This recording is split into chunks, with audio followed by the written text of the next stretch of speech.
बातें करते हम खेतों की और उसके रखवाली की। हम बीजों की बातें करते उत्तम जल संसाधन की। हम तकनीकी बातें करते फसलों के उत्पादन की। हर किसान का सपना सच हो जीवन सुखद बनाने को।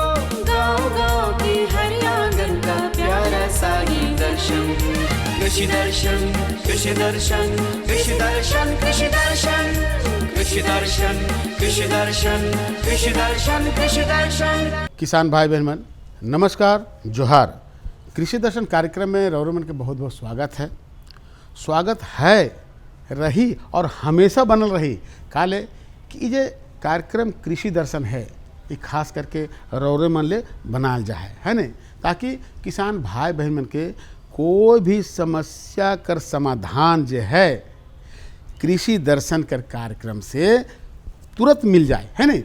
तो किसान भाई बहन मन अपन कार्यक्रम के आगे बढ़ाए से पहले चलो रौरमन के दिखाते कृषि समाचार।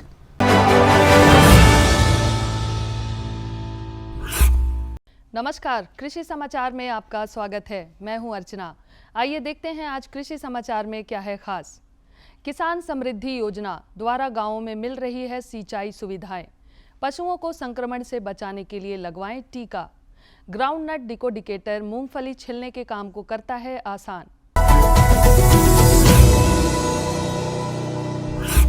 राज्य में सिंचाई सुविधाओं की कमी को देखते हुए राज्य सरकार द्वारा किसान समृद्धि योजना की शुरुआत की गई। इस योजना के जरिए ग्रामीण क्षेत्रों में सोलर आधारित सिंचाई सुविधा उपलब्ध कराना झारखंड सरकार का लक्ष्य है।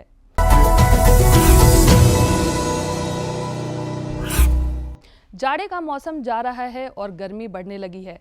मौसम के बदलाव की स्थिति में तापमान में बहुत उतार चढ़ाव होता है, जिसका प्रभाव हमारे मवेशियों पर भी पड़ता है। इस समय मवेशियों में रोग प्रतिरोधक क्षमता में कमी आती है और वे कई प्रकार के संक्रमण एवं रोग इत्यादि के चपेट में आ जाते हैं। इसलिए मवेशियों को संक्रमण से बचाने के लिए उचित समय पर उचित टीका अवश्य लगवाएं।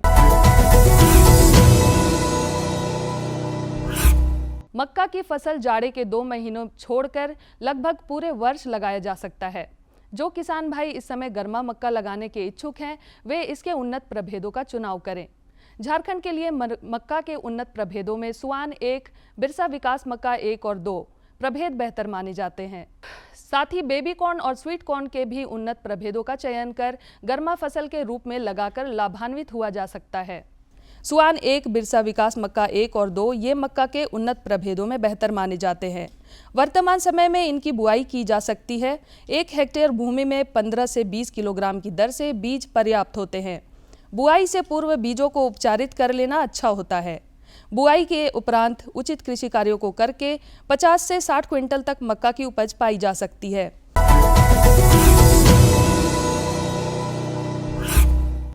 ज़्यादा फसलोत्पादन पाने के लिए हमारे राज्य के ज़्यादातर किसान लंबे समय से अपने खेतों में रासायनिक उर्वरकों और दवाओं का प्रयोग करते आए हैं। परिणाम स्वरूप मिट्टी का स्वास्थ्य खराब हुआ है, जिस कारण उपज क्षमता में कमी और कम गुणवत्तापूर्ण फसलें हमें मिलने लगी हैं। बेहतर और गुणवत्तापूर्ण फसल प्राप्ति के लिए मिट्टी का स्वस्थ होना जरूरी है, जिसके लिए कृषि विशेषज्ञ वर्तमान समय में वर्मी कंपोस्ट जैसे जैविक उर्वरकों के इस्तेमाल की सलाह दे रहे हैं।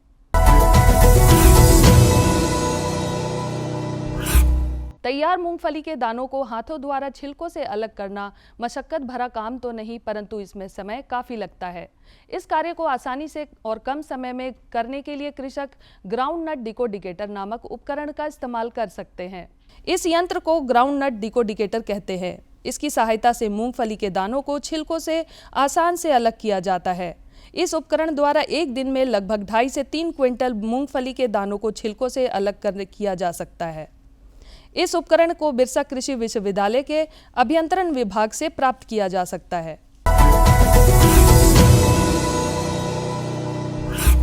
और अब एक नजर राज्य के कुछ प्रमुख शहरों के मौसम के मिजाज पर। आज राज्य के कुछ प्रमुख शहरों के तापमान इस प्रकार दर्ज किए गए। रांची अधिकतम 34 डिग्री सेल्सियस, न्यूनतम 20 डिग्री सेल्सियस। देवघर अधिकतम 37 डिग्री सेल्सियस, न्यूनतम 19 डिग्री सेल्सियस। जमशेदपुर अधिकतम 37 डिग्री सेल्सियस, न्यूनतम 22 डिग्री सेल्सियस। मेदिनीनगर अधिकतम 35 डिग्री सेल्सियस, न्यूनतम 20 डिग्री सेल्सियस। धनबाद अधिकतम 37 डिग्री सेल्सियस, न्यूनतम 19 डिग्री सेल्सियस। कृषि समाचार में आज इतना ही। कोरोना संक्रमण फिर से ना लौटे, इसलिए किसान भाइयों से निवेदन है कि कोरोना गाइडलाइन का पालन करें, संक्रमण से बचते हुए कृषि कार्य करें। अगले अंक में फिर मुलाकात होगी कुछ ताजा तरीन खबरों के साथ। तब तक के लिए दीजिए इजाजत। नमस्कार, जोहार।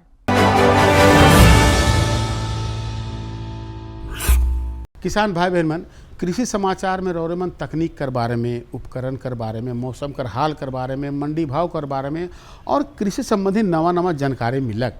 एखन बेरा हो जाए एक छोटा सा विराम के। हम विराम के बाद घुर के आवा थी और रौरेमन के जानकारी देवा थी।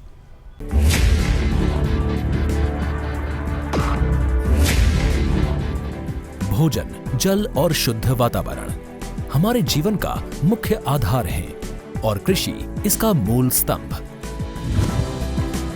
पिछले 60 वर्षों में विज्ञान आधारित कृषि का व्यापक प्रसार हुआ है। साथ ही कृत्रिम संसाधनों के बढ़ते प्रयोग से कृषि की सतत क्षमता पर चिंताएं बढ़ी हैं। प्रधानमंत्री श्री नरेंद्र मोदी जी के दूरदर्शी नेतृत्व के अंतर्गत रसायन मुक्त जैविक खेती एक महत्वपूर्ण प्रयास है।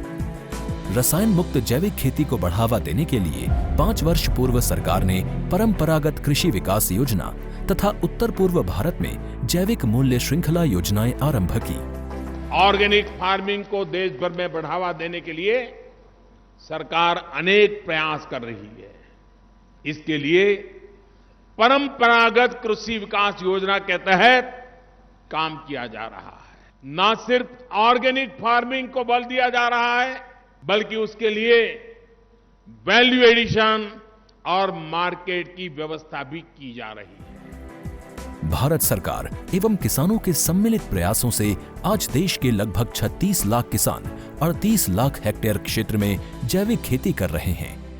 इसके अतिरिक्त हमारे देश के अनेक ऐसे क्षेत्र हैं जहां आज भी पारंपरिक जैविक खेती हो रही है। इन पारंपरिक जैविक क्षेत्रों को जैविक प्रमाणीकरण सुलभ कराने हेतु पीजीएस के अंतर्गत लार्ज एरिया सर्टिफिकेट का प्रावधान किया गया है। इस प्रक्रिया की विशिष्टता ये है कि इसमें प्रमाणीकरण मात्र 2 से 3 महीनों में हो जाता है, जबकि सामान्य परिस्थितियों में इसमें 2 से 3 वर्ष का समय लगता है। अंडमान निकोबार केंद्र शासित प्रदेश के कार निकोबार एवं नैन काउरी द्वीप समूह देश के सर्वप्रथम ऐसे प्रमाणीकृत जैविक क्षेत्र हैं। अभी हाल ही में संपूर्ण लक्षद्वीप को जैविक खेती के रूप में प्रमाणित किया गया है। वर्ष 2016 में सिक्किम राज्य पूर्ण जैविक कृषि राज्य के रूप में प्रमाणित हो चुका है। सुदूर उत्तर में हिमालय श्रृंखला के बीच स्थित लद्दाख ने भी पूर्ण जैविक के लक्ष्य की ओर बढ़ना शुरू कर दिया है। जैविक उत्पादों को बाजार सुलभ कराने तथा किसानों की उपभोक्ताओं तक पहुंच बनाने के लिए एक समर्पित जैविक खेती पोर्टल भी बनाया गया है। जैविक खेती पोर्टल के जानकारी मंच और विपणन मंच के माध्यम से किसानों को उच्च गुणवत्ता उत्पादन तथा बाजार उपलब्ध कराया जा रहा है। आशा है देश के सभी राज्य अपने जैविक क्षेत्रों का विस्तार करेंगे और देश में जैविक कृषि क्रांति को मजबूत करने में योगदान देंगे। जैविक उत्पादों की देश और विदेशों में बढ़ती मांग तथा जैविक उत्पादों का बढ़ता बाजार, किसानों की उपभोक्ताओं तक पहुंच तथा जैविक एफपीओ द्वारा जैविक कृषि व्यापार में भागीदारी हमारे किसानों को अपनी आय बढ़ाने का अवसर दे रहा है। पिछले 5 वर्षों में जैविक कृषि उत्पादों का निर्यात दोगुने से अधिक बढ़कर 7,000 करोड़ रुपए से अधिक का हो गया है और इसमें प्रतिवर्ष 20% से अधिक की वृद्धि हो रही है। उम्मीद है पारंपरिक क्षेत्र के किसान भी इस बढ़ते बाजार से लाभान्वित होंगे और जैविक कृषि आंदोलन को आगे बढ़ाएंगे। किसानों की मुस्कान समृद्ध हिंदुस्तान की है पहचान।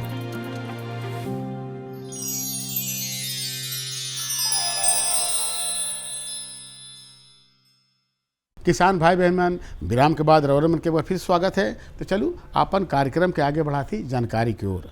आज का जो जानकारी है एक किसान भाई बहन मन ले बहुत सुंदर है कि गर्मा मक्का कर खेती कहे कर मतलब है कि गर्मा मक्का कर उन्नत खेती कैसे करल जाए इकर बारे में। अगर किसान भाई बहन मन गर्मा मक्का कर खेती करत ही या करे का सोचत ही तो इकर बारे में जानना बहुत ज़रूरी है कि गर्मा मक्का की खेती अगर करे का है तो इकर उन्नत किस्म कर बारे में सोचे के है, इकर सिंचाई कर बारे में सोचे के है, खर पतवार कर बारे में सोचे है, तो सब जानकारी कर जानना है।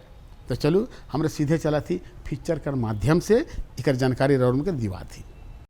गेहूं की कटनी और धान की रोपनी के बीच के समय में खेत खाली पड़े रहते हैं।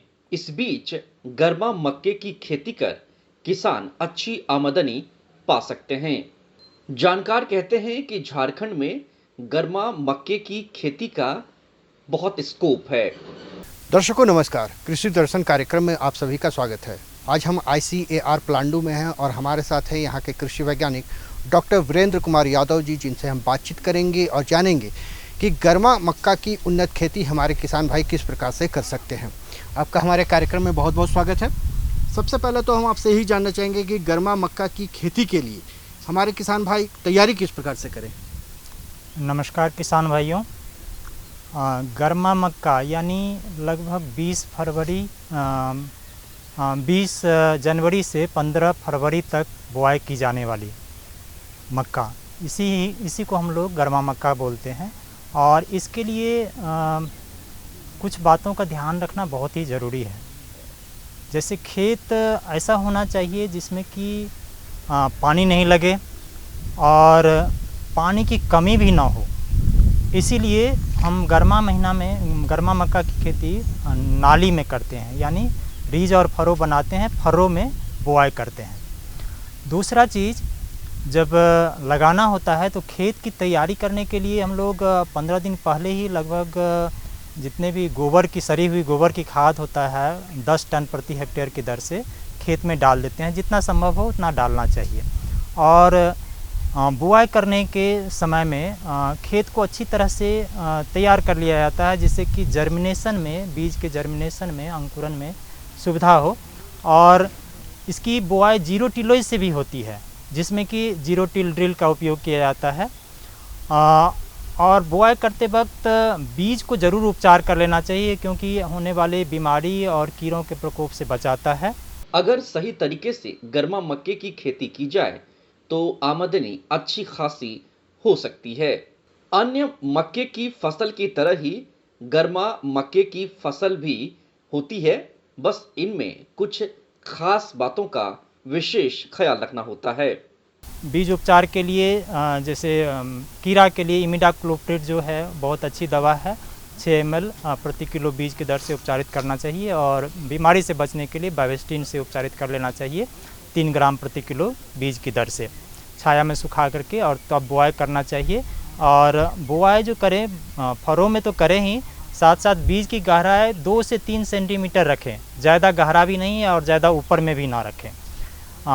और लाइन में करें, 2 लाइन की दूरी अगर सामान्य मक्का है तो 60 सेंटीमीटर रखें, और एक लाइन में 2 बीज की दूरी यानी 2 पौधा की दूरी 20 सेंटीमीटर रखें। अगर विशेष प्रकार के मक्का लगाते हैं, जैसे गर्मा में भी हम स्वीट कॉर्न की खेती करते हैं, स्वीट कॉर्न में 2 लाइन की दूरी 75 सेंटीमीटर रखते हैं, और एक लाइन में 2 पौधा के बीच की दूरी 20 सेंटीमीटर से 25 सेंटीमीटर रखते हैं। तो इस तरह से हम लोग खेती के समय में ध्यान रखते हुए आगे बढ़ सकते हैं। भूमि का चयन सबसे अहम जरूरी है। अधिकतम बढ़वार और पैदावार के लिए अधिक उपजाऊ दोमट मिट्टी, जिसमें वायु संचार अधिक हो, पानी का निकास उत्तम हो और जीवांश पदार्थ काफी मात्रा में पाया जाता हो, गर्मा मक्के के लिए उत्तम मानी जाती है। जानकार कहते हैं कि मिट्टी का पीएच मान 6 से 7 तक होने चाहिए। जल भराव मक्के की फसल के लिए बहुत हानिकारक होता है। अच्छी उपज लेने के लिए किस्म बहुत ही महत्वपूर्ण होता है।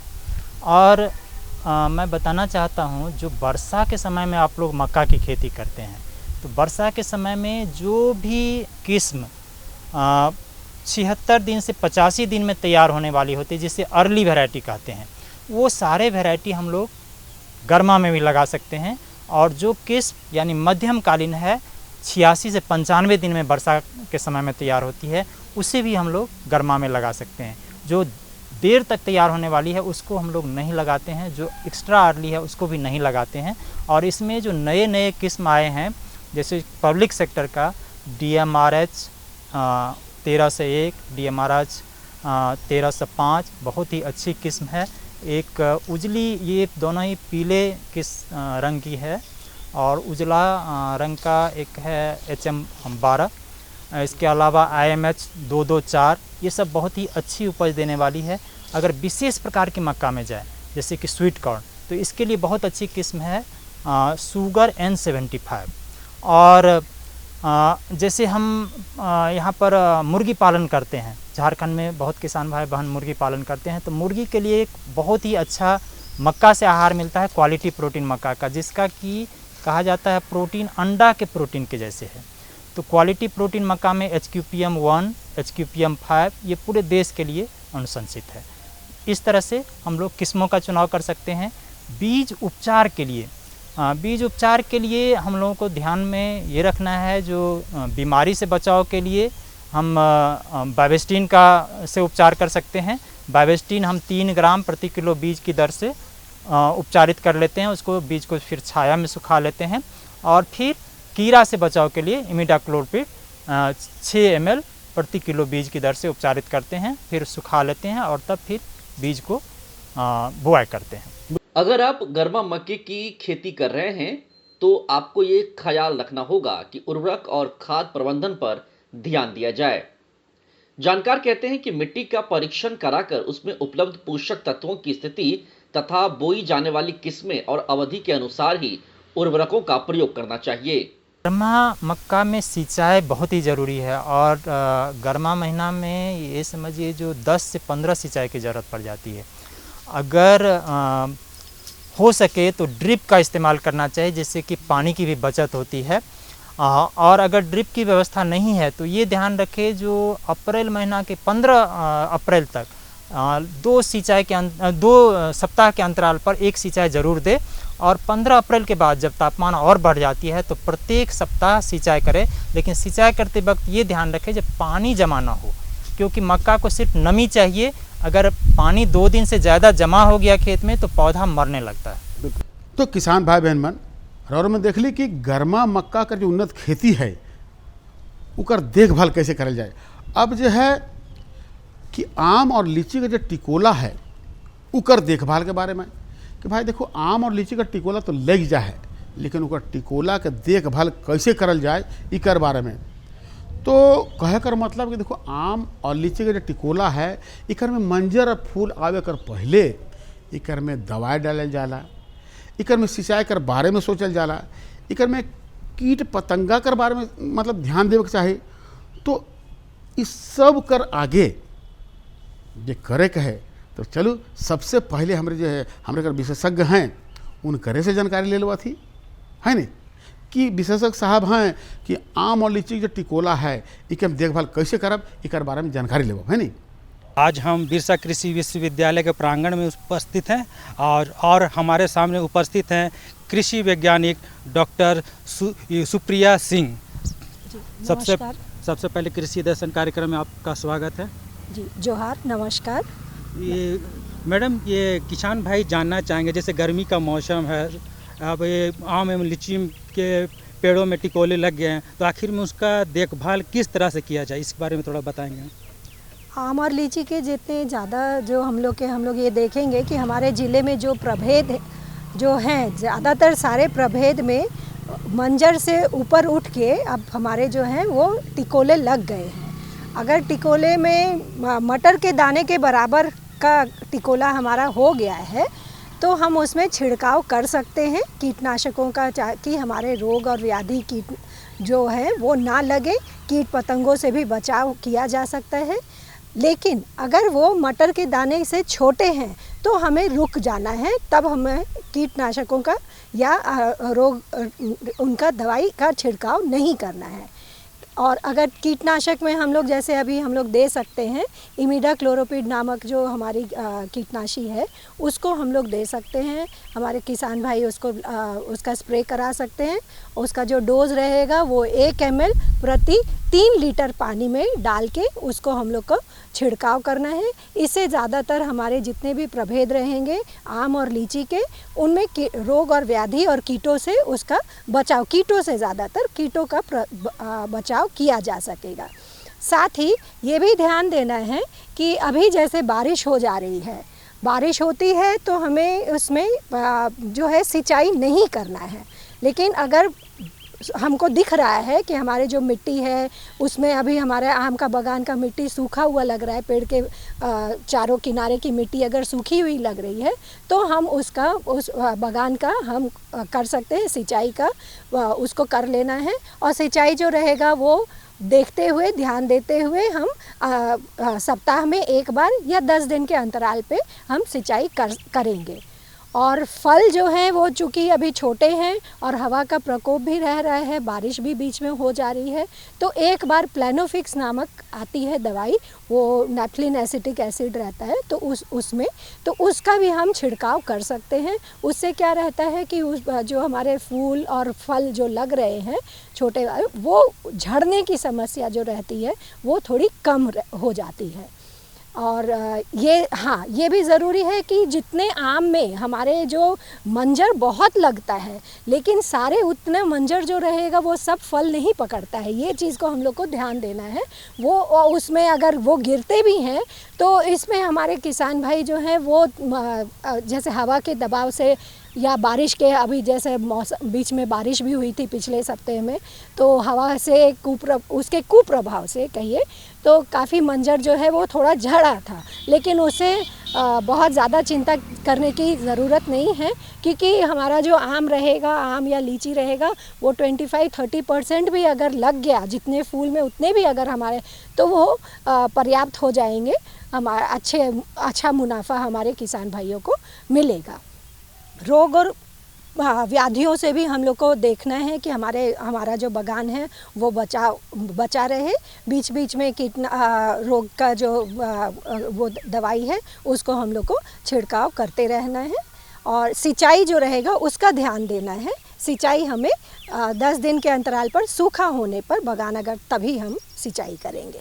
आम और लीची के जो हमारे किस्म रहते हैं, जैसे अगेती होता है, मध्यम होता है और पिछात वाली किस्में रहती हैं। तो जो पिछात वाली किस्में रहेंगी तो उसका अभी हो सकता है, उनमें किसी पौधों में हो सकता है मंजर रहे भी, मंजर अभी लगा भी हुआ होगा, फूल भी लगा हुआ रहेगा, तो उसमें बस वही देखभाल हम लोग को करना है कि जो हमारा हवा का रहेगा, तो किसान भाई अगर आगे अपने इसमें बगान में लगाना चाहेंगे तो हम ये कह सकते हैं कि उसका मैनेजमेंट के लिए विंड ब्रेक के पौधे, जो वायु अवरोधी पौधे होते हैं, उन्हें हमें लगा लेना चाहिए, ताकि वायु अवरोधक के रूप में वो रहेंगे, तो वो हवा के कुप्रभाव को से बचाया जा सकता है वैसे में पौधों को।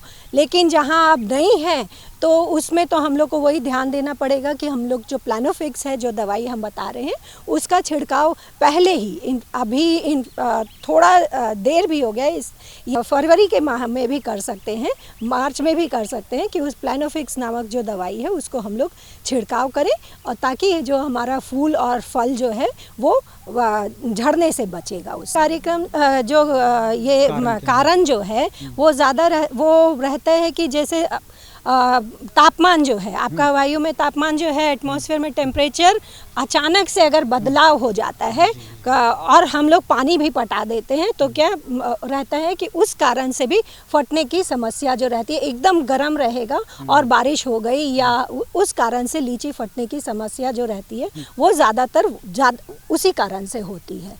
तो उससे हम लोग को वही बचाव करना है। तो किस तरह से बचाव करने में रहेगा कि हमें जो ज़्यादातर देखना है कि नमी जो रहती है वो ऑप्टिमम लेवल पे हमें मेंटेन रखना है, उतना हमको बहुत ज़्यादा भी नहीं सिंचाई देना है। और जिस जगह पे जहाँ पे ये हमारे जिन जिन ज़िलों में ज़्यादा गर्मी होती है तो वहाँ ये फटने का जो रहता है कारण वो ज़्यादा हो जाता है कि सुबह और शाम का जो तापक्रम है वो बहुत ज़्यादा अगर डिफरेंस होता है तो वहाँ पे ज़्यादा ये फटने की समस्या रहती है। देखो किसान भाई बहन में आज रोहन के दो जानकारी मिलक कि गर्मा मक्का कर उन्नत खेती और आम और लीची का टिकोला के देखभाल कैसे करल जाए इकर बारे में है नहीं दो जानकारी बेस है। तो किसान भाई बहन मन अगर हमरे से कोई जानकारी चाहिए या रौरे कोई जानकारी देवे के है तो पता के लिखू। पता है कार्यक्रम कृषि दर्शन द्वारा केंद्र निदेशक दूरदर्शन केंद्र रातू रोड रांची और पिन कोड संख्या है 834001। रौरे से इजाज़त लेवे कर आगे एक बात बताए के है कि देखो बहुत किसान भाई बहन मन कहें ना कि देखो रौर कार्यक्रम हम जे रहे फलना दिन कर छूट गलक हम देखे नहीं पारली और हमके जानकारी नहीं मिलक। तो किसान भाई बहन मन परेशानी कर बात न खे, चिंता कर बात न खे। रौरे मन अपन मोबाइल के यूट्यूब में फेसबुक में ट्विटर में जाके देख सकीला और जानकारी के पाए सकीला। तो आज रौरे मन मनोज वर्मा के इजाज़त दो मकिल यह दिना और यह बेरा नवा जानकारी के साथ और उपस्थित हुआ। तब तक नमस्कार जोहार।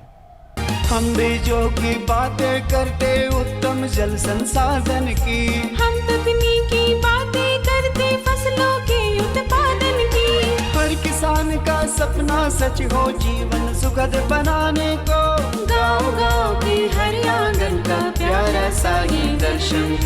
कृषि दर्शन कृषि दर्शन कृषि दर्शन कृषि दर्शन कृषि दर्शन कृषि दर्शन कृषि दर्शन कृषि दर्शन।